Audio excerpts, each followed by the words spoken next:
Mengapa pasar duopoli menarik? Halo semuanya, Pernah nggak kalian bertanya, kenapa dalam beberapa industri hanya ada dua perusahaan besar yang benar-benar mendominasi pasar? Dan yang lebih menarik, kenapa mereka tidak selalu saling menjatuhkan dengan perang harga yang habis-habisan? Itulah yang akan kita bahas pada hari ini. Pasar duopoli, sebuah kondisi pasar yang hanya memiliki dua pemain utama, tetapi justru menciptakan dinamika persaingan yang sangat kompleks.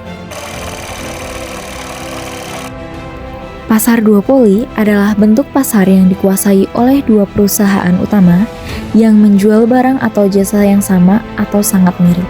Kedua perusahaan ini memiliki pengaruh besar terhadap harga, jumlah produksi, dan kondisi pasar secara keseluruhan.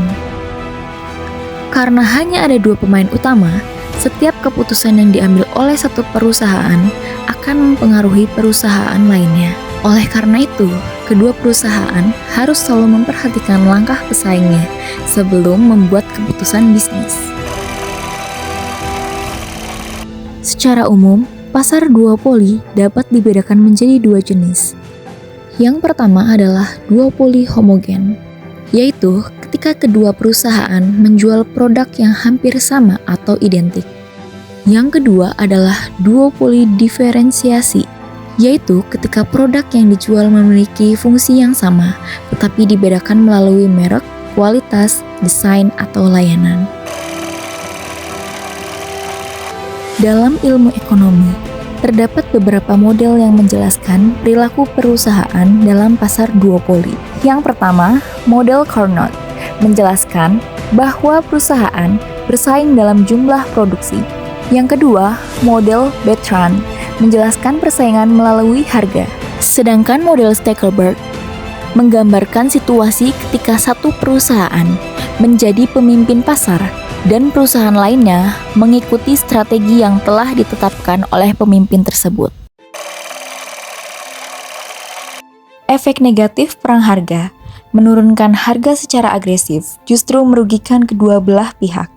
Solusi bersaing, perusahaan mengalihkan fokus persaingan pada inovasi teknologi, peningkatan kualitas produk, layanan pelanggan, dan perang iklan yang intens. Pasar duopoli terbentuk karena adanya hambatan masuk yang masif bagi pemain baru. Contohnya seperti industri pesawat terbang yang membutuhkan modal miliaran dolar, teknologi canggih, jaringan global, dan regulasi keamanan yang rumit.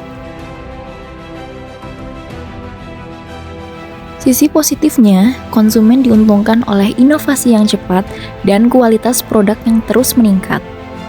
Sedangkan sisi negatifnya, pilihan produk bagi konsumen menjadi sangat terbatas.